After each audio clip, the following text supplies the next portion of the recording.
নতুন বছরের শুভেচ্ছা। দিন পেরিয়ে মাস পেরিয়ে বছর হলো শেষ।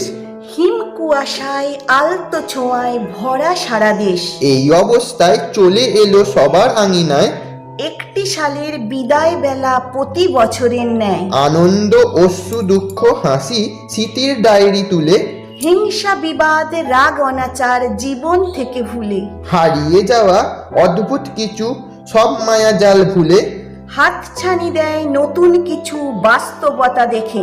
বছর মাঝে ঘটে গেল হাজার রকম ঘটনা। সবকিছু ভুলে আপনাদের জানাই ২৬ সালের শুভেচ্ছা। বন্ধু, স্বজন, শিষ্য, গুরু কিংবা পরম প্রিয়া, মনটা সবার বলে ওঠে হ্যাপি নিউ ইয়ার। নতুন বছর নতুন দিন, সবার কাটুক আনন্দে সারাদিন।